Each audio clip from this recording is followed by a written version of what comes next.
서울시청 앞 골목길, 새벽 5시.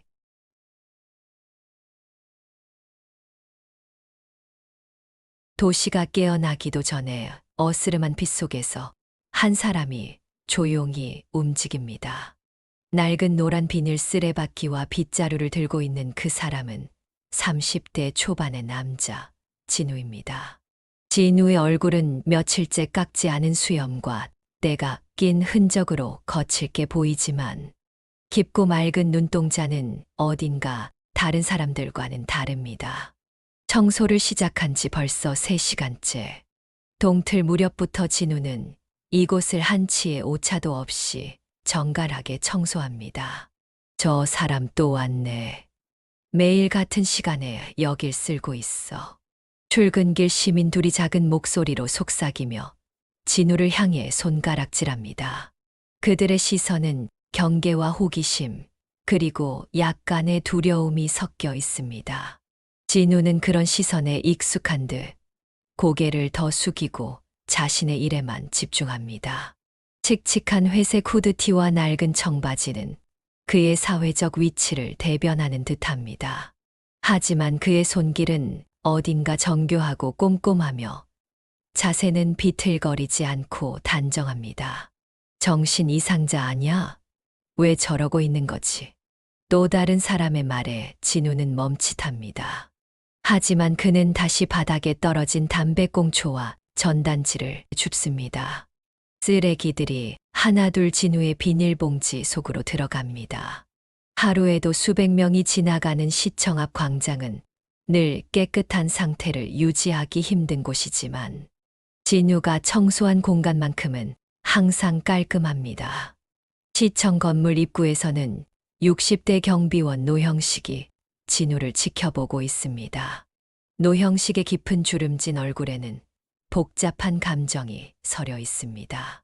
그는 잠시 주변을 살핀 후 도시락 하나를 들고 진우에게 다가갑니다. 오늘도 와 있네. 이거 먹어. 내가 싸운 거야. 노형식이 건네는 도시락을 진우는 망설임 없이 받아듭니다. 그리고 깊게 허리를 숙여 인사를 합니다. 감사합니다.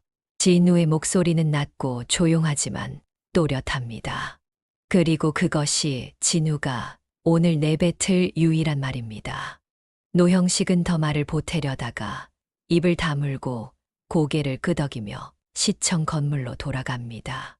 그의 뒷모습을 바라보는 진우의 눈에는 복잡한 감정이 스쳐 지나갑니다. 하지만 그는 곧 다시 청소에 집중합니다. 시간이 흘러 8시가 되자 시청 청소 담당 조 과장이 출근길에 진우를 발견합니다. 조 과장의 얼굴이 일그러집니다. 그는 오늘도 진우에게 다가가 날카로운 목소리로 말합니다. 여보세요, 당신. 몇 번이나 말해야 알아들어요?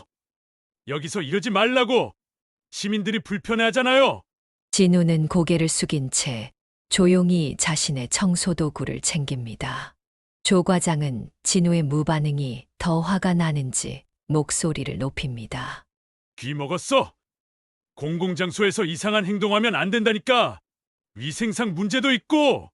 그제서야 진우는 천천히 고개를 들어 조 과장을 바라봅니다. 그의 눈빛은 차갑지도 분노로 가득하지도 않습니다. 오히려 깊은 이해와 연민이 담겨 있는 듯합니다. 그 시선에 조 과장은 왠지 모를 당혹감을 느끼고 한 발 물러섭니다. 다음부턴 정말 경찰 부를 거야. 조 과장의 경고에도 진우는 묵묵히 자리를 떠납니다. 그의 뒷모습은 쓸쓸하지만 어딘가 당당합니다. 그리고 내일도 그 다음 날도 진우는 변함없이 같은 자리에서 시청 앞을 청소할 것입니다. 아무도 알아주지 않는 그의 작은 의무감 속에는 누구도 모르는 깊은 사연이 숨겨져 있습니다. 시청 관리팀 회의실. 커다란 테이블을 중심으로 10명 남짓한 직원들이 모여 있습니다.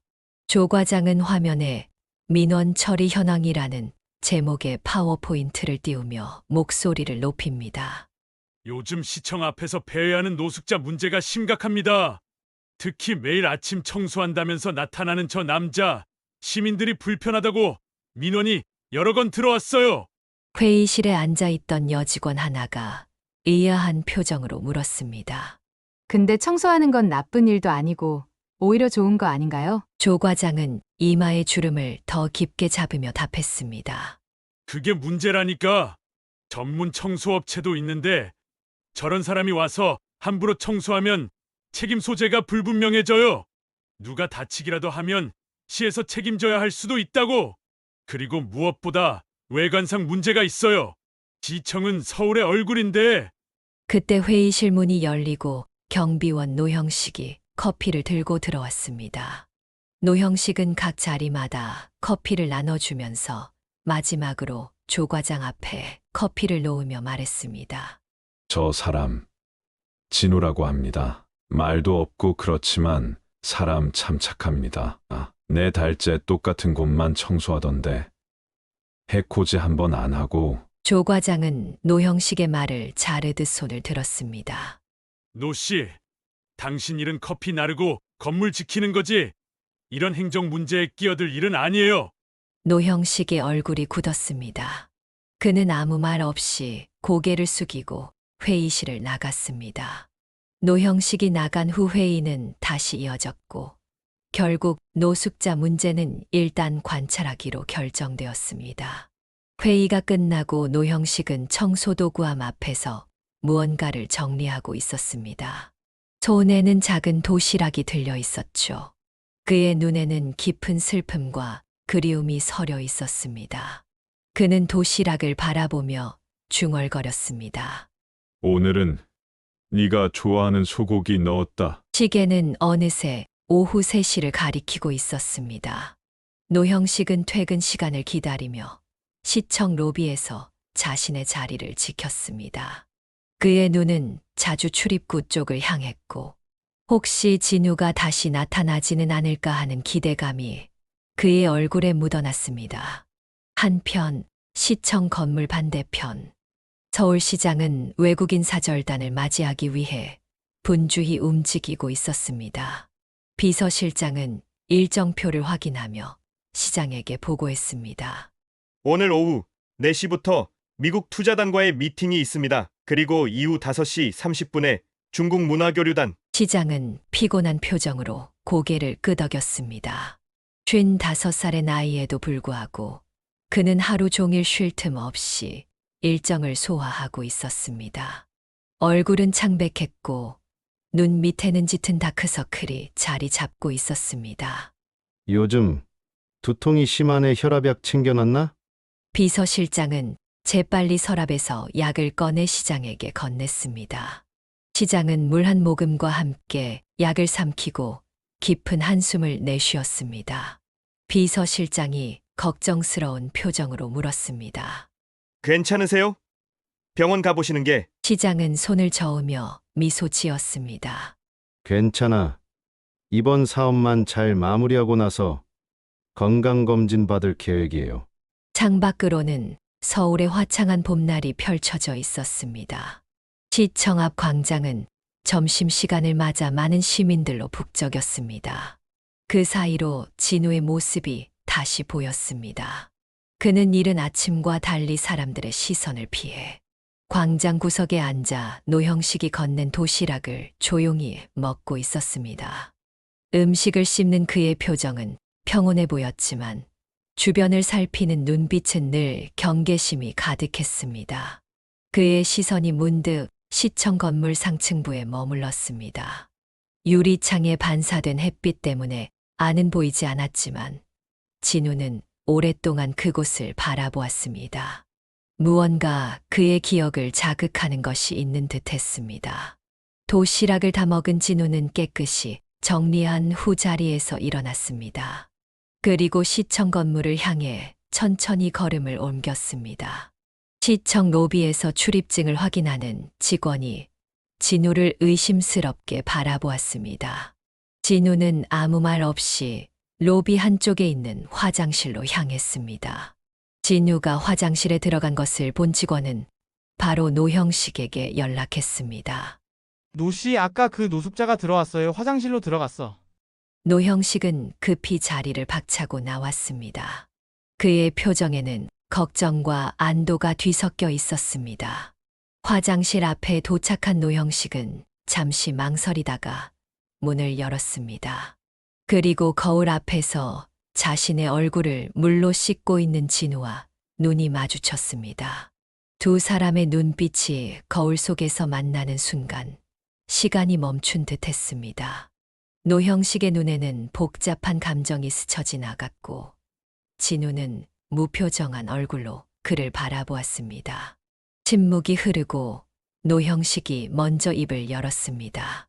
괜찮니? 진우는 천천히 고개를 끄덕였습니다. 그리고 여전히 그의 입에서는 감사합니다. 한마디만 나왔습니다. 노형식은 더 말을 잇지 못하고 그저 진우의 모습을 바라볼 뿐이었습니다. 진우는 얼굴을 닦고 화장실을 나갔습니다. 그의 뒷모습을 바라보는 노형식의 눈에는 눈물이 고였습니다. 오후 4시 서울시청 접견실.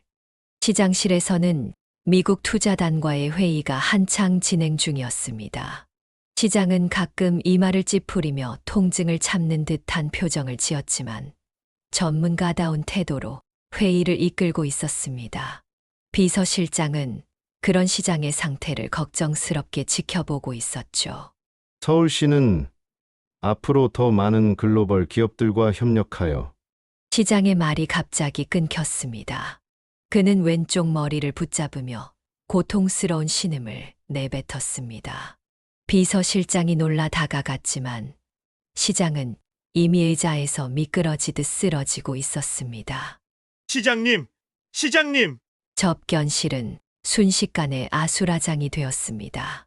외국인 사절단은 당황한 표정으로 자리에서 일어났고 비서실장은 급히 응급조치를 취하려 했습니다. 하지만 그의 손이 떨리고 있었죠. 누가 119에 연락해! 빨리! 회의에 참석했던 공무원 하나가 소리쳤고 다른 한 명은 이미 전화기를 들고 있었습니다. 시장은 이제 바닥에 누워 있었고 얼굴은 창백했으며 숨을 쉬지 않았습니다. 구급차 불러! 지금 당장! 누군가 소리쳤습니다. 그러나 다른 직원이 답했습니다. 이 시간대에 교통체증이 심해요. 구급차가 오는데 최소 10분은 걸릴 거예요. 그때였습니다. 복도에서 청소를 하던 진우가 소란에 이끌려 접견실 문 앞에 섰습니다. 그는 잠시 상황을 파악하더니 망설임 없이 안으로 들어섰습니다. 저기요! 당신 누구세요? 여기 들어오면 안 돼요! 비서실장이 진우를 막으려 했지만 진우는 이미 시장 곁으로 무릎을 꿇고 앉았습니다. 그의 눈빛은 더 이상 무표정하지 않았습니다. 오히려 날카롭고 집중된 시선으로 시장의 상태를 살폈습니다. 저 사람 노숙자 아니에요? 뭐 하는 거지? 누군가 놀란 목소리로 물었습니다. 다른 사람이 덧붙였습니다. 저런 사람이 뭘 안다고! 하지만 진우는 주변의 말들을 듣지 않는 듯 했습니다. 그는 시장의 목을 살짝 젖히고 기도가 막히지 않았는지 확인한 뒤 맥박을 체크했습니다. 그의 손동작은 전문가처럼 빠르고 정확했습니다. 심장마비입니다. 심폐소생술 시작하겠습니다. 진우의 갑작스러운 말에 모두가 놀랐습니다. 그는 시장의 머리를 조심스럽게 돌려 기도를 확보하고 한쪽으로 누운 자세를 취하게 했습니다. 그리고 주변을 둘러보며 지시했습니다. 저쪽 엘리베이터 근처에 자동 심장 충격기 있어요. 찾아와 주세요. 어서요. 비서실장은 어리둥절한 표정으로 진우를 바라봤습니다. 다행히 옆에 서 있던 한 사람이 엘리베이터를 향해 달리기 시작했습니다. 갑자기 달라진 노숙자의 모습에 남아있던 사람들은 혼란스러운 표정을 지었습니다. 진우는 시장의 가슴을 압박하며 심폐소생술을 시작했습니다. 진우의 이마에서 땀이 쏟아지기 시작했습니다. 마침 승강기 쪽으로 달려갔던 사람이 자동제 세동기를 가져왔습니다. 진우는 다시 시장의 맥박을 체크하고 제세동기를 설치해 시장의 상태를 체크했습니다. 심장 충격을 실시하더니 다시 가슴 압박을 하기 시작했습니다. 땀이 비 오듯 떨어지기 시작했습니다. 그때 조 과장이 접견실로 뛰어들어왔습니다. 그는 진우가 시장에게 응급처치를 하고 있는 광경을 보고 경악했습니다. 이게 무슨 상황이에요? 저 사람 누가 들여보냈어요? 조 과장은 진우를 향해 달려갔습니다. 하지만 비서실장이 그를 막았습니다. 지금은 그런 때가 아닙니다. 저 사람이 시장님을 돕고 있어요. 진우는 여전히 시장에게 집중하며 말했습니다. 골든타임 놓치면 위험합니다. 저 방해하지 말아요. 진우는 상황을 통제하고 있었습니다. 사람들은 어느새 그의 지시에 따르고 있었습니다. 드디어 구급대가 도착했습니다. 구급대원들은 노숙자와 다를 바 없는 사람이 심폐소생술을 하는 것을 보고 놀란 표정을 지었습니다. 수고 많으셨습니다. 이제 저희에게 맡기고 쉬세요. 진우는 대답 대신 자리에서 물러났습니다. 구급대원들이 시장을 이송 준비를 하는 동안 비서의 연락에 따라온 의사가 시장의 상태를 확인했습니다. 심장박동 돌아왔어요. 기도 확보 잘 되어 있고 초기 대응이 아주 적절했습니다. 이 청년이 시장님을 살렸군. 그 말에 접견실에 있던 모든 사람들이 안도의 한숨을 내쉬었습니다. 시장은 구급차에 실려갔고 비서실장이 동행했습니다. 모든 상황이 진정된 후 사람들의 시선이 진우에게 모였습니다. 그는 다시 원래의 모습으로 돌아가 있었습니다. 낮은 자세로 고개를 숙이고 주변의 시선을 피하려는 듯했죠. 하지만 더 이상 그를 무시하거나 경계하는 사람은 없었습니다. 당신 도대체 누구야? 조 과장이 물었습니다. 진우는 답하지 않고 조용히 자리를 떠나려 했습니다. 하지만 이번에는 누군가가 그를 막았습니다. 잠깐만요. 정말 감사합니다. 당신이 아니었으면 시장님이 위험할 뻔했어요. 진우는 그저 고개를 숙였습니다. 그리고 아닙니다. 라는 말만 남기고 접견실을 빠져나갔습니다. 사람들은 그의 뒷모습을 바라보았고 복도 끝에서 그를 기다리고 있던 노형식과 만나는 모습을 목격했습니다. 두 사람이 무슨 대화를 나누는지는 들리지 않았지만 노형식의 얼굴에 감사와 복잡한 감정이 교차하는 것은 분명했습니다. 저 사람 누굴까요? 보통 사람은 아닌 것 같은데. 접견실에 남은 사람들 사이에서 작은 소란이 일었습니다.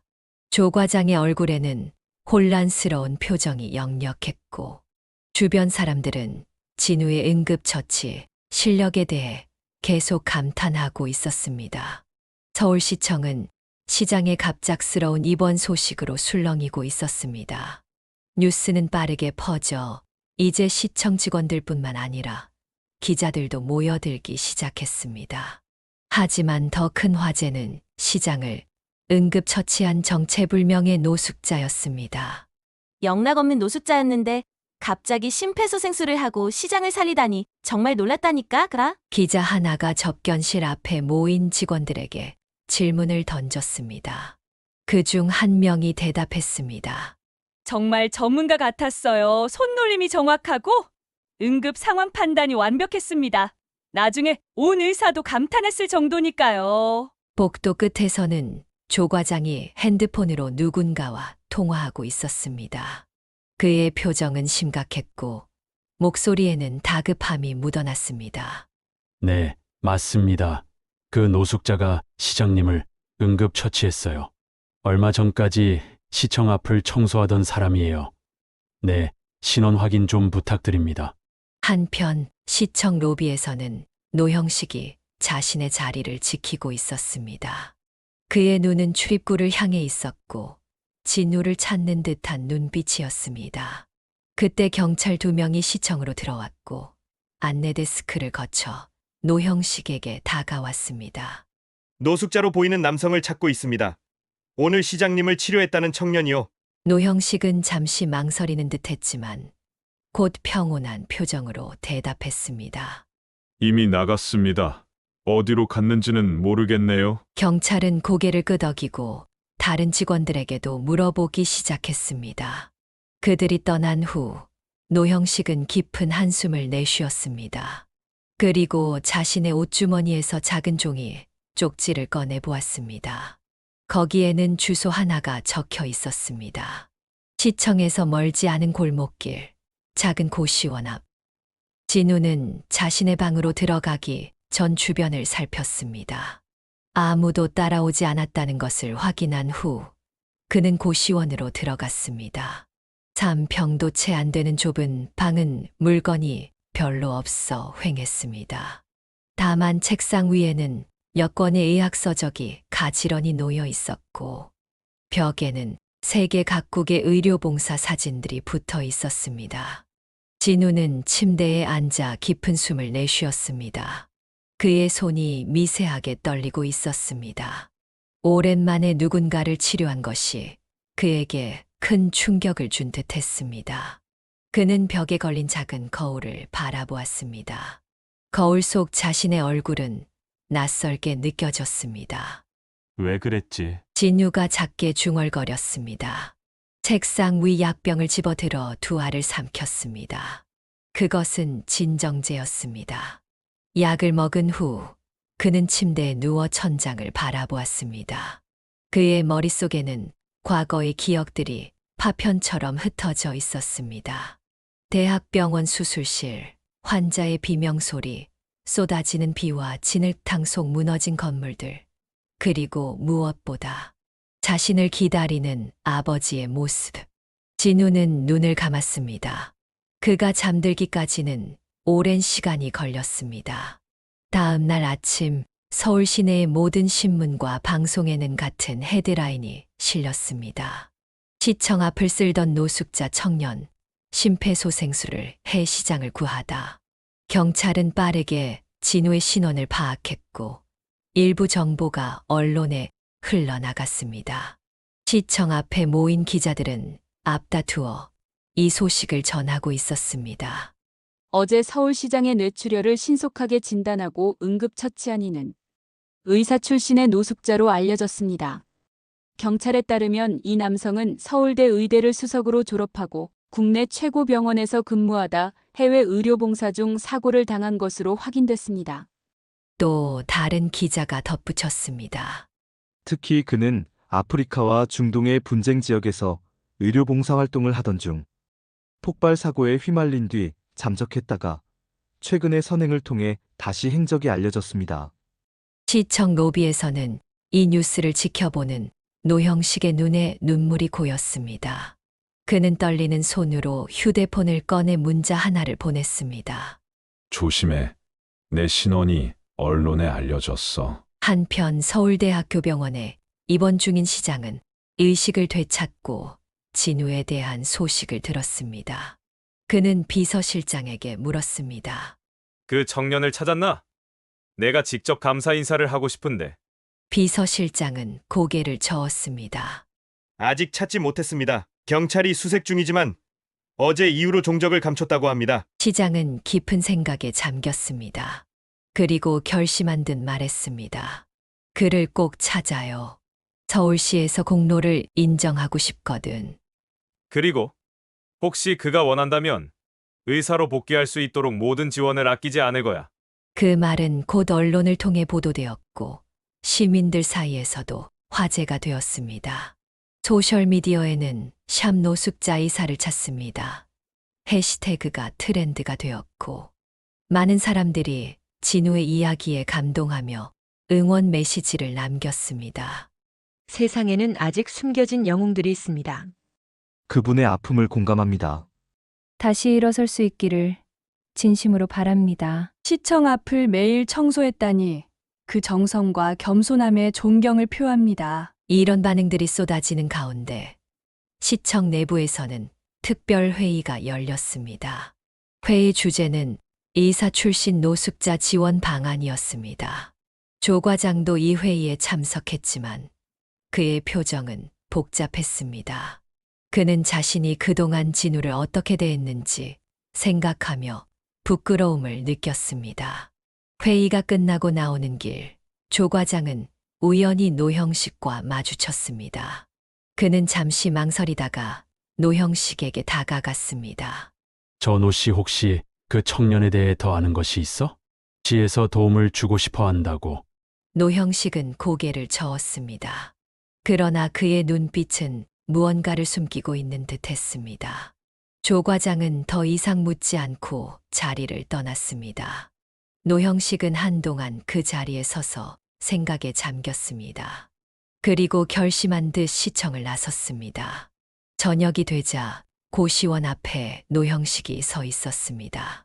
그는 진우의 방문 앞에서 망설이다가 조용히 노크를 했습니다. 아무 대답이 없었지만 그는 알고 있었습니다. 진우가 안에 있다는 것을. 고시원 문 앞 노형식은 다시 한번 노크를 했습니다. 이번에는 조금 더 크게. 문 안쪽에서 미세한 움직임이 느껴졌지만 여전히 대답은 없었습니다. 노형식은 한숨을 내쉬며 문에 이마를 기댔습니다. 진우야, 나야 문 좀 열어주렴. 노형식의 목소리에는 간절함이 묻어 있었습니다. 몇 초간의 침묵 후 드디어 문이 살며시 열렸습니다. 진우의 얼굴이 보였습니다. 그는 이전보다 더 창백해 보였고 눈은 충혈되어 있었습니다. 들어오세요. 진우의 방은 이사 갈 것처럼 짐 정리가 되어 있었습니다. 침대 위에는 배낭 하나가 놓여 있었고 책상 위 의학서적들은 가지런히 정리되어 있었습니다. 떠날 준비를 하고 있었던 게 분명했습니다. 노형식은 방 안을 둘러보다가 벽에 붙은 사진들에 시선이 멈췄습니다. 아프리카 어린이들과 함께 찍은 진우의 모습, 중동의 난민촌에서 환자를 돌보는 모습, 그리고 그 사이에 낡은 가족 사진 한 장, 젊은 시절의 노형식과 그의 아내, 그리고 어린 진우가 함께 웃고 있는 사진이었습니다. 아직도 이 사진을 갖고 있었구나. 노형식의 목소리가 떨렸습니다. 진우는 고개를 숙인 채 침대 끝에 앉았습니다. 왜 오셨어요? 노형식은 진우 앞에 무릎을 꿇고 앉았습니다. 나이든 그의 무릎에서 뚝 소리가 났지만 그는 개의치 않았습니다. 세상이 널 찾고 있다. 영웅이 됐어. 진우는 쓴웃음을 지었습니다. 영웅이요? 제가요? 전 그저 말을 잇지 못하는 진우의 어깨가 떨리기 시작했습니다. 노형식은 조심스럽게 손을 뻗어 진우의 어깨에 얹었습니다. 처음에는 진우가 몸을 뺐지만 이내 그대로 있었습니다. 시장님이 너를 만나고 싶어 하셔. 그리고 서울시에서 공로를 인정하고 지원을 해주고 싶대. 진우는 고개를 저었습니다. 필요 없어요. 전 그냥 이대로 사라지고 싶어요. 다른 도시로 가서 또 다시. 노형식이 진우의 말을 자르며 갑자기 목소리를 높였습니다. 언제까지 도망칠 거냐? 넌 의사야. 많은 사람들을 도울 수 있는 재능이 있어. 그런데 왜? 진우의 눈에서 눈물이 흘러내렸습니다. 그의 몸이 심하게 떨리기 시작했습니다. 난 사람을 살릴 자격이 없어요. 그날 전 많은 사람들을 잃었어요. 내 실수로. 노형식은 진우를 부드럽게 안았습니다. 마치 어린 시절 그를 달래듯이. 그건 내 잘못이 아니었어. 누구도 그 상황에서 더 잘할 수는 없었어. 진우는 참았던 감정이 터져 나오듯 흐느끼기 시작했습니다. 그는 노형식의 품에 얼굴을 묻었습니다. 수술 중에 폭격이 시작됐어요. 그렇게 많은 사람들이, 그렇게 많은 아이들이. 노형식은 진우의 머리를 쓰다듬었습니다. 그의 눈에서도 눈물이 흘러내렸습니다. 그래. 알아. 다 알아. 두 사람은 오랫동안 그렇게 앉아 있었습니다. 시간이 얼마나 흘렀을까? 진우의 흐느낌이 멈췄고 그는 조용히 노형식에게서 떨어져 나왔습니다. 내일 시청에 가보겠습니다. 노형식의 얼굴에 미소가 번졌습니다. 그는 무릎에 손을 짚고 일어나며 말했습니다. 잘 생각했어. 이제 집에 가자. 진짜 집으로. 진우는 잠시 망설이다가 고개를 저었습니다. 아직은 그럴 준비가 안 됐어요. 내일 시청에 가는 것만으로도. 노형식은 이해한다는 듯 고개를 끄덕였습니다. 그는 진우의 어깨를 한 번 더 토닥이고 방을 나섰습니다. 문을 닫기 전 그는 돌아보며 말했습니다. 항상 내 곁에 있을 거다. 아빠로 말이다. 진우는 그 말에 고개를 들었지만 이미 문은 닫히고 없었습니다. 다음 날 아침 서울시청 앞은 예상대로 기자들로 북적였습니다. 시장이 퇴원했다는 소식과 함께 영웅정 노숙 의사를 찾는다는 뉴스가 연일 보도되면서 대중의 관심이 집중되었기 때문입니다. 9시 정각 시청 정문 앞에 진우가 나타났습니다. 그는 이전과 달리 깨끗한 셔츠와 청바지 차림이었습니다. 수염도 깎고 머리도 단정하게 정리한 모습이었습니다. 기자들이 그를 알아보고 일제히 카메라를 들이댔습니다. 진우 씨, 여기를 봐주세요. 왜 지금까지 숨어 계셨나요? 다시 의사로 돌아갈 계획이 있으신가요? 질문이 쏟아졌지만 진우는 묵묵히 앞만 보고 걸었습니다. 시청 입구에서는 노형식이 그를 기다리고 있었습니다. 그는 진우에게 직원 출입증을 건네며 안으로 안내했습니다. 시장실로 향하는 길, 많은 직원들이 복도에 나와 진우를 바라보았습니다. 어제까지만 해도 노숙자로 취급받던 그가 갑자기 주목의 중심이 된 것입니다. 그 중에는 조 과장도 있었습니다. 그는 진우를 보자 머쓱한 표정으로 고개를 숙였습니다. 죄송합니다. 그동안 무례하게 대했습니다. 진우는 잠시 멈춰서서 조 과장을 바라봤습니다. 그리고 조용히 말했습니다. 괜찮습니다. 누구나 그럴 수 있잖아요. 의외로 따뜻한 진우의 대답에 조 과장은 놀란 표정을 지었습니다. 진우는 다시 걸음을 옮겼고 노형식은 그를 따라 시장실로 향했습니다. 시장실에서는 시장이 비서실장, 보건정책과장과 함께 진우를 기다리고 있었습니다. 시장은 진우를 보자마자 자리에서 일어나 맞이했습니다. 정말 이렇게 만나게 돼서 기쁩니다. 내 생명의 은인이에요. 진우는 어색하게 고개를 숙여 인사했습니다. 시장은 그를 소파로 안내하며 계속 말을 이었습니다. 어제 당신의 신속하고 정확한 응급처치 덕분에 제가 큰 후유증 없이 회복할 수 있었습니다. 정말 고맙습니다. 진우는 조용히 대답했습니다. 당연한 일을 했을 뿐입니다. 시장은 미소를 지으며 비서실장에게 눈짓했습니다. 비서실장은 서류 하나를 진우에게 건넸습니다. 서울시에서는 당신의 공로를 인정하고 의사로서 다시 활동할 수 있도록 지원하고 싶습니다. 서울시립병원 특별 채용 제안입니다. 진우는 서류를 받아들었지만 열어보지는 않았습니다. 그의 표정이 복잡해졌습니다. 감사합니다만 제가 다시 의사로 활동할 수 있을지 확신이 없습니다. 시장은 이해한다는 듯 고개를 끄덕였습니다. 서두르실 필요 없습니다. 천천히 생각해 보세요. 우리는 언제든지 당신을 환영합니다. 대화가 이어지는 동안 노형식은 조용히 문 앞에 서 있었습니다. 그의 눈에는 자랑스러움과 안도감이 가득했습니다. 진우가 마침내 세상에 나온 것입니다. 면담이 끝나고 진우와 노형식은 함께 시청을 나왔습니다. 여전히 기자들이 몰려 있었지만 시청 직원들이 그들을 막아주었습니다. 진우는 노형식을 바라보며 물었습니다. 이제 어떻게 해야 할지 모르겠어요. 노형식은 미소를 지으며 대답했습니다. 서두를 것 없어. 한 걸음씩 나아가면 돼. 두 사람은 나란히 걸으며 시청을 떠났습니다. 그들의 앞에는 불확실한 미래가 펼쳐져 있었지만 적어도 이제 그들은 함께였습니다. 시청을 나온 진우와 노형식은 근처 조용한 카페로 향했습니다. 여전히 몇몇 기자들이 멀찍이 서 그들을 따라왔지만 두 사람은 신경 쓰지 않는 듯 했습니다. 카페 안 구석자리에 앉은 그들 앞에는 따뜻한 커피 2잔과 초코 케이크가 놓여 있었습니다. 맛있어. 너 예전에 초콜릿 좋아했잖아. 노형식의 물음에 진우는 고개를 끄덕였습니다.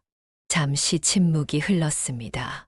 두 사람 사이에는 아직 나누지 못한 많은 이야기가 있었습니다.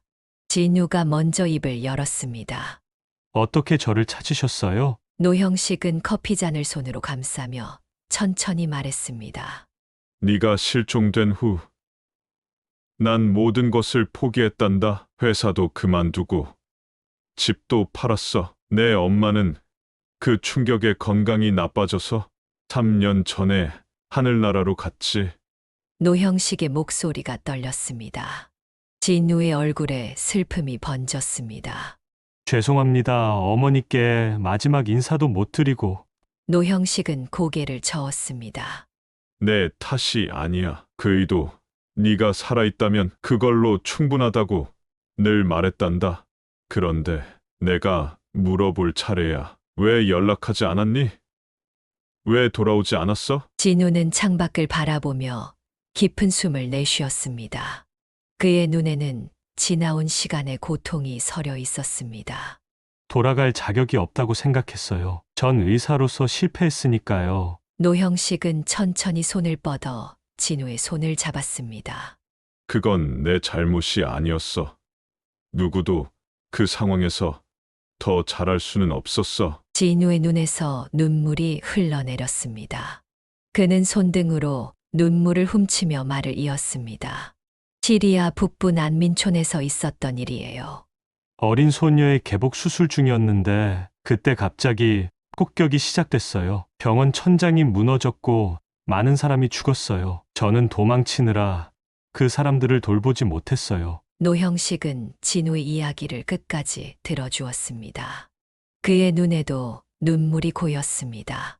그날 이후로 저는 더 이상 의사가 될 자격이 없다고 생각했어요. 무너진 병원을 떠나 방황했고 결국 한국으로 돌아왔지만 가족에게 돌아갈 면목이 없었습니다. 그래서 노숙자처럼 살기 시작했어요. 노형식은 깊은 한숨을 내쉬었습니다.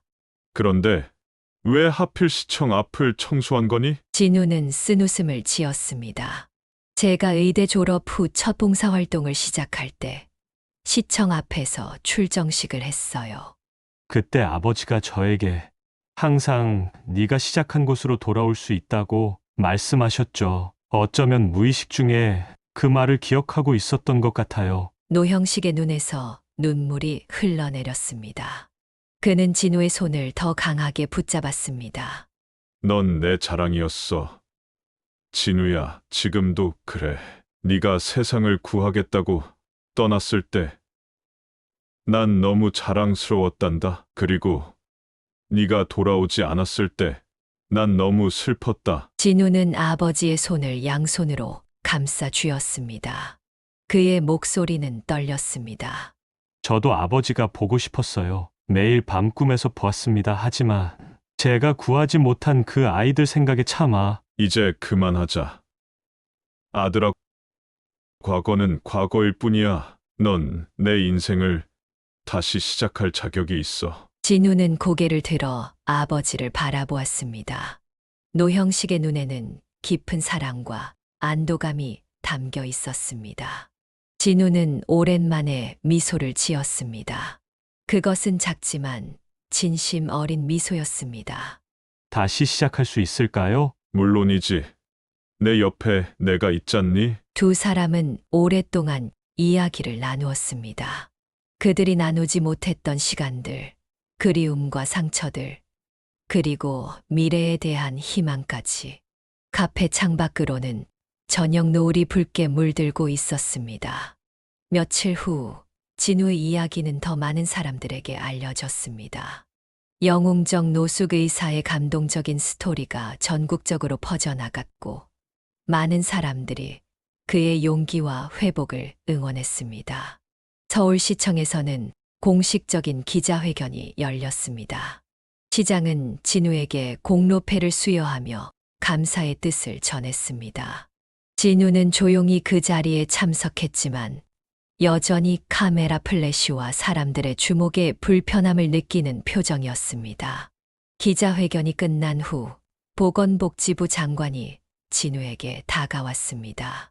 진우 씨, 당신의 이야기에 많은 사람들이 감동하고 있습니다. 특히 의료계에서는 당신과 같은 헌신적인 의사가 필요합니다. 다시 한번 생각해 보시면 어떨까요? 진우는 잠시 생각에 잠겼습니다.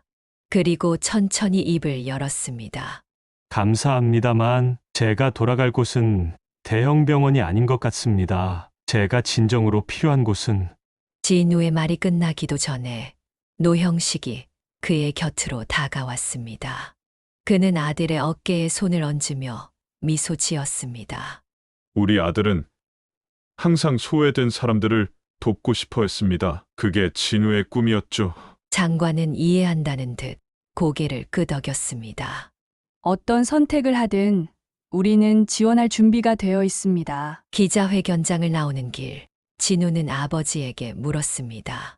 정말로 다시 시작해도 될까요? 내가 의사로서 노형식은 자신 있게 대답했습니다. 물론이지. 네가 가장 빛나던 순간은 항상 다른 사람을 돕고 있을 때였어. 그날 밤 진우는 오랜만에 평온하게 잠들었습니다. 그의 꿈에는 더 이상 폭격의 악몽이 나타나지 않았습니다. 대신 그는 작은 시골 진료소에서 아이들을 치료하는 자신의 모습을 보았습니다. 그리고 그 곁에는 아버지가 있었습니다. 다음 날 아침 진우는 결심했습니다. 그는 시장의 제안을 정중히 거절하고 대신 자신만의 길을 가기로 했습니다. 그것은 화려한 대형 병원이 아닌 정말로 의료의 손길이 필요한 곳으로 향하는 길이었습니다. 진우는 아버지에게 전화를 걸었습니다. 아버지, 저 결정했습니다. 노형식의 목소리가 전화기 너머로 들려왔습니다. 그래. 어떤 결정이니? 저는 강원도 작은 마을로 가려고 합니다. 의사가 없는 지역이라고 해요. 아버지도 함께 가실래요? 전화기 너머로 들려오는 노형식의 웃음소리는 진우가 오랫동안 그리워했던 소리였습니다. 내 꿈이 귀농이었는데 네 덕분에 꿈을 이루겠구나. 강원도 산자락에 자리한 작은 마을, 푸른 하늘 아래 낡은 건물이 서 있습니다. 그 건물엔 희망의원이라는 현수막이 바람에 나부끼고 있습니다. 한 달 전만 해도 의사가 없어 주민들이 아플 때면 30분을 차로 달려 읍내 병원을 찾아가야 했던 곳입니다. 하지만 오늘은 다릅니다. 의원 안 진우는 새로 정리된 진료실에서 첫 환자를 맞이할 준비를 하고 있었습니다. 흰 가운을 입은 그의 모습은 시청 앞을 쓸던 때와는 완전히 달라 보였습니다. 그의 눈에는 긴장감과 함께 설렘이 깃들어 있었습니다. 아들, 커피 한 잔 하렴. 노형식이 머그잔을 들고 진료실에 들어왔습니다. 그는 이제 의원 관리인으로 일하기 시작했습니다. 진유가 의사로서 새 출발을 하는 순간을 함께하기 위해 노형식도 자신의 인생의 새 장을 열었습니다. 고마워요, 아버지. 진우는 커피잔을 받아들며 미소 지었습니다. 그의 미소는 예전보다 훨씬 편안해 보였습니다. 노형식은 진우 곁에 앉으며 물었습니다. 떨리니? 진우는 고개를 끄덕였습니다. 네. 하지만 기분 좋은 떨림이에요. 여기가 제가 있어야 할 곳이라는 느낌이 들거든요. 노형식은 만족스러운 표정으로 주변을 둘러보았습니다. 낡았지만 깨끗하게 정돈된 의원은 두 사람의 정성이 느껴지는 공간이었습니다. 그들은 지난 일주일 동안 밤낮으로 이곳을 정리하고 필요한 의료기기와 약품들을 갖추었습니다. 네가 이런 선택을 할 줄은 몰랐단다. 서울에 있었으면 더 좋은 조건에서 일할 수 있었을 텐데 말이다. 진우가 아버지의 말을 자르며 고개를 저었습니다. 이게 저에게는 가장 좋은 조건이에요. 정말로 필요한 곳에서 제가 할 수 있는 일을 하는 것. 그게 제가 원하는 삶이에요. 노형식은 아들의 결단력에 감탄하며 그의 어깨를 토닥였습니다. 그때 보건소 문이 열리며 첫 환자가 들어왔습니다. 8살쯤 되어 보이는 소년이 무릎에 상처를 입고 절뚝거리며 들어왔고 그 뒤로 걱정스러운 표정의 어머니가 따라왔습니다. 안녕하세요. 새로 오셨다는 의사 선생님 맞으신가요? 진우는 자리에서 일어나 두 사람을 맞이했습니다. 그의 표정은 따뜻했고 목소리는 차분했습니다. 네, 진우라고 합니다. 어서 오세요. 노형식은 조용히 진료실에서 나왔습니다. 그는 잠시 문 앞에 서서 아들이 아이의 상처를 살피는 모습을 지켜보았습니다. 진우의 눈빛에는 더 이상 공포나 죄책감이 없었습니다. 대신 그곳에는 전문가로서의 자신감과 환자를 향한 따뜻한 마음이 담겨 있었습니다. 아프니 선생님이 금방 나아지게 해줄게. 아이는 처음에는 무서워했지만 진우의 부드러운 말투와 능숙한 손길에 이내 안심하는 표정이었습니다. 노형식은 미소를 지으며 대기실로 향했습니다. 그의 마음은 기쁨으로 가득 찼습니다. 시간이 흘러 오후가 되었습니다. 진우의 소문이 마을에 퍼지면서 보건소에는 예상보다 많은 환자들이 찾아왔습니다. 대부분은 간단한 감기나 만성질환을 가진 노인들이었고 진우는 모든 환자를 정성껏 대했습니다. 그는 단순히 증상만 치료하는 것이 아니라 환자들의 이야기를 귀 기울여 듣고 그들의 삶에 관심을 보였습니다. 할머니, 약 드셨어요? 지난번에 말씀드린 대로 식사 후에 바로 드셔야 효과가 좋아요. 선생님, 덕분에 요즘 무릎이 한결 나아졌어요. 정말 고마워요. 노형식은 대기실에서 차와 물을 나눠주며 환자들의 대화를 듣고 있었습니다. 그는 오랜만에 행복을 느꼈습니다. 아들이 자신의 자리를 찾아가는 모습을 보는 것이 그에게는 가장 큰 기쁨이었습니다. 마지막 환자가 돌아간 후 진우는 진료실에서 나와 깊은 숨을 내쉬었습니다. 피곤해 보였지만 그의 눈은 밝게 빛나고 있었습니다. 생각보다 많은 분들이 오셨네요. 노형식은 웃으며 대답했습니다. 그야 당연하지. 소문이 났거든. 서울에서 훌륭한 의사가 왔다고. 진우는 부끄러운 듯 미소 지었습니다. 그는 창밖을 바라보며 말했습니다. 오늘 정말 좋았어요. 제가 의사가 되기로 결심했던 그 순간의 느낌이 돌아왔어요. 노형식은 아들의 어깨를 감싸 안았습니다. 네가 빛나던 모습 그대로야. 두 사람은 의원 정리를 마치고 집으로 향했습니다. 그들이 살게 된 곳은 의원에서 걸어서 5분 거리에 있는 작은 시골집이었습니다. 마당이 있고 뒤로는 산이 보이는 아담한 집이었죠. 진우와 노형식은 함께 저녁을 준비했습니다. 간단한 된장찌개와 밑반찬들이었지만 두 사람에게는 최고의 만찬이었습니다. 식사를 하며 진우가 물었습니다. 아버지 후회 없으세요? 서울 생활을 다 버리고 이런 시골에 와서. 노형식은 밥을 한 숟가락 떠먹으며 천천히 대답했습니다. 네가 있는 곳이 내가 있어야 할 곳이야. 그리고 사실 서울에 두고 온 것도 별로 없단다. 네가 사라진 후로는 그저 하루하루 버티는 삶이었으니까. 진우는 숟가락을 내려놓고 아버지의 손을 잡았습니다. 정말 죄송해요. 그 고통을 드린 거. 노형식은 고개를 저었습니다. 이제 그런 이야기는 그만하자. 우리는 지금 잘 지내고 있잖니? 그게 중요한 거야. 진우는 고개를 끄덕였습니다. 그리고 잠시 생각에 잠긴 듯 했다가 다시 입을 열었습니다. 아버지, 내일 읍내에 나가야 할 것 같아요. 병원에 필요한 물품들이 더 있거든요. 그래. 같이 가자꾸나. 식사를 마친 후 두 사람은 마당에 나와 별을 바라보았습니다. 서울에서는 볼 수 없었던 무수한 별들이 하늘을 수놓고 있었습니다. 진우는 깊은 숨을 들이마셨습니다. 공기는 맑고 신선했습니다.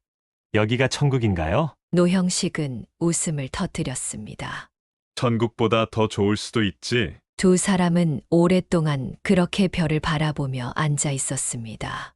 그들의 마음은 평온했고 미래는 밝아 보였습니다. 진우는 문득 생각했습니다. 어쩌면 이것이 그가 진정으로 원했던 삶인지도 모른다고.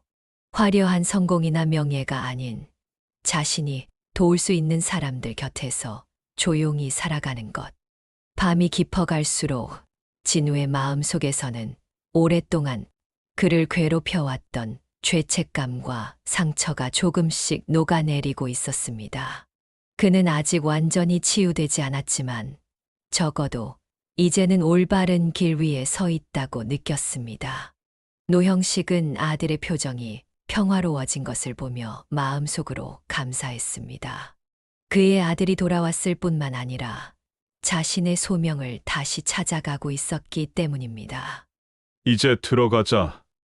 내일도 바쁜 하루가 될 거야. 진우는 고개를 끄덕이며 일어섰습니다. 그리고 문득 아버지를 바라보며 말했습니다. 오늘 제 인생에서 가장 행복한 날이었어요. 노형식의 눈에 눈물이 맺혔습니다. 그는 아무 말 없이 아들을 꼭 안아주었습니다. 때로는 말보다 포옹이 더 많은 것을 전할 수 있는 법이니까요. 계절이 바뀌어 따뜻한 봄이 지나고 여름이 찾아왔습니다. 강원도 작은 마을의 의원은 이제 많은 주민들에게 없어서는 안 될 곳이 되었습니다.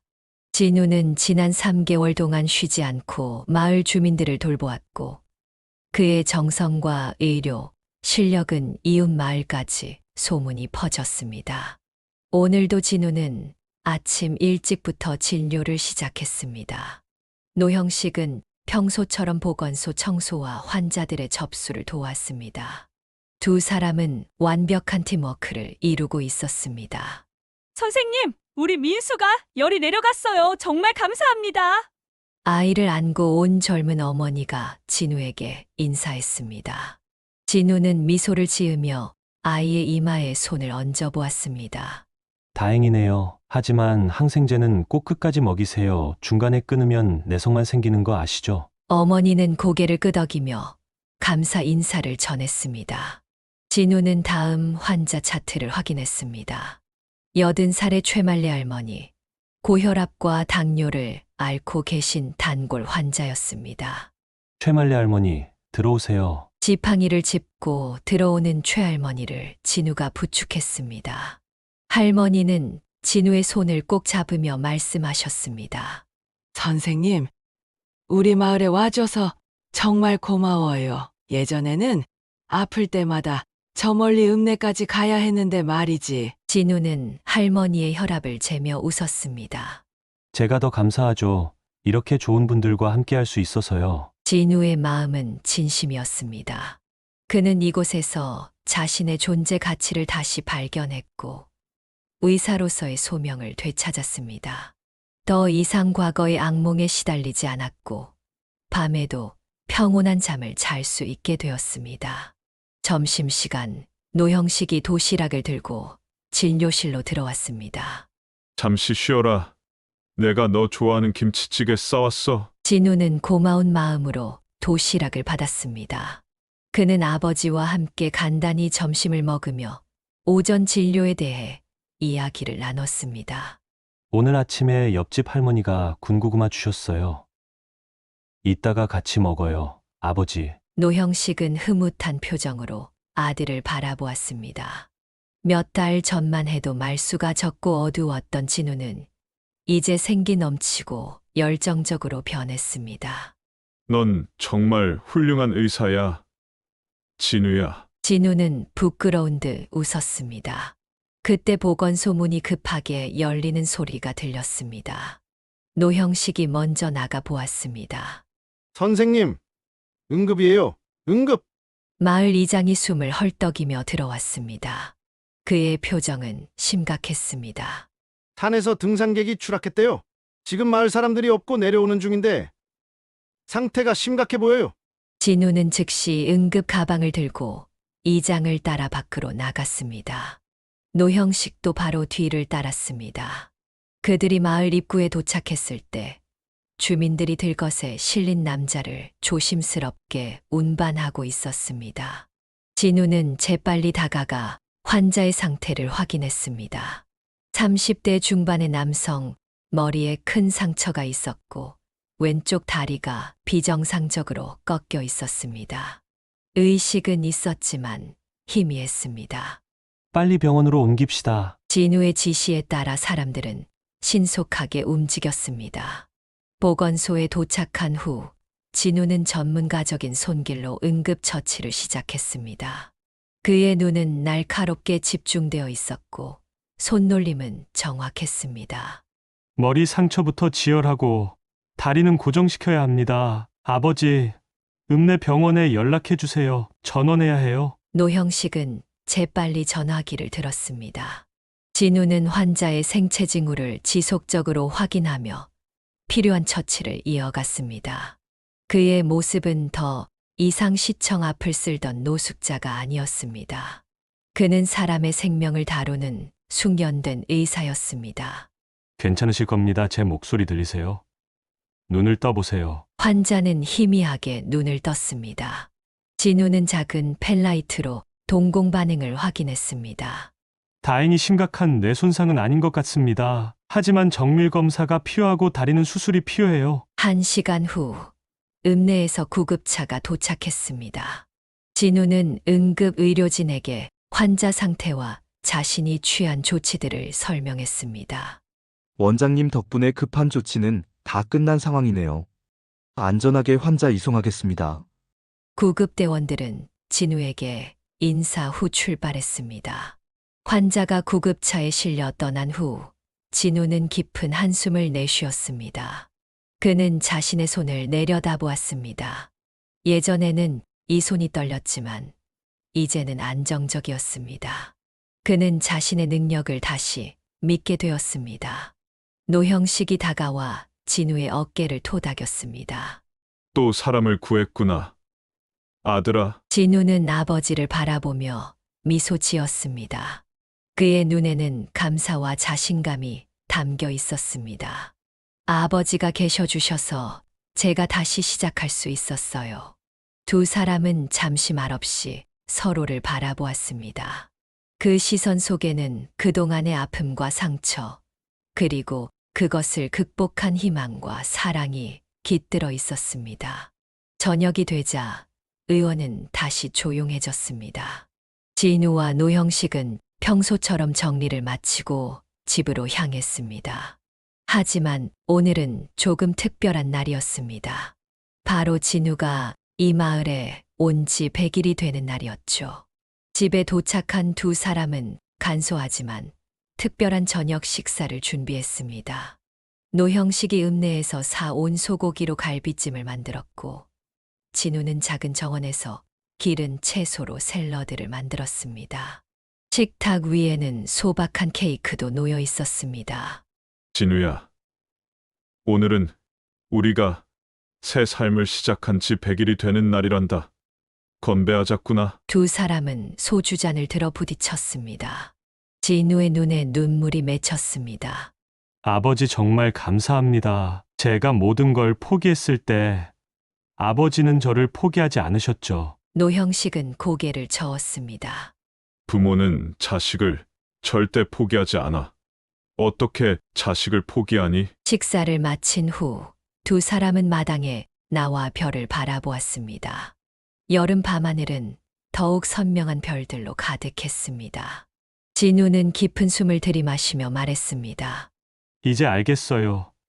제가 왜 다시 의사가 되어야 했는지. 노형식이 물었습니다. 왜? 사람들에게 희망을 주기 위해서예요. 제가 희망을 잃었을 때 아버지가 저에게 희망을 다시 찾아주셨듯이 저도 누군가에게 그런 존재가 되고 싶어요. 노형식은 감동한 표정으로 아들을 바라보았습니다. 그리고 조용히 말했습니다. 넌 이 마을 사람들에게 이미 그런 존재란다. 밤하늘에 유난히 밝은 별 하나가 반짝였습니다. 마치 하늘에서 그들을 지켜보고 있는 누군가처럼 말이죠. 어쩌면 그것은 진우의 어머니일지도 모르겠습니다. 다음 날 아침 보건소는 평소보다 더 많은 환자들로 붐볐습니다. 어제의 사고 소식이 마을에 퍼지면서 많은 사람들이 진우의 응급처치 덕분에 환자가 살았다는 이야기를 전해 들었기 때문입니다. 그들은 감사의 마음을 전하기 위해 작은 선물들을 들고 찾아왔습니다. 선생님 덕분에 우리 마을이 정말 든든합니다. 앞으로도 오래오래 우리 곁에 계셔 주세요. 진우는 그 말들을 들으며 깊은 감동을 느꼈습니다. 그는 이제 알았습니다. 자신이 찾던 곳, 자신이 있어야 할 곳이 바로 이곳이라는 것을. 그리고 아버지와 함께하는 이 새로운 삶이 그에게는 가장 큰 선물이라는 것을. 노형식은 접수창구에서 환자들을 맞이하며 아들을 바라봤습니다. 그의 눈에는 자랑스러움과 행복이 가득했습니다. 아들이 다시 빛나는 모습을 볼 수 있다는 것은 그에게 있어 가장 큰 기쁨이었습니다. 진료실 안, 진우는 어린 환자의 감기를 진찰하고 있었습니다. 그의 얼굴에는 따뜻한 미소가 번져 있었고 손길은 부드럽고 정확했습니다. 창밖으로는 햇살이 가득한 여름날의 풍경이 펼쳐져 있었습니다. 당신이 외면한 사람, 어쩌면 누군가의 전부일지도 모릅니다. 그 말은 이제 진우에게 단순한 경구가 아니라 삶의 철학이 되었습니다. 그는 자신이 외면받았던 경험을 통해 더욱 따뜻한 시선으로 세상을 바라보게 되었고, 그것이 바로 진정한 치유의 시작이었습니다. 강원도의 작은 마을, 낡은 의원에서 부자의 새로운 이야기는 계속되고 있었습니다. 그들은 과거의 상처를 딛고 일어서 서로에게 의지하며 새로운 희망을 만들어가고 있었습니다. 그리고 그것은 어쩌면 우리 모두가 꿈꾸는 진정한 행복의 모습일지도 모릅니다.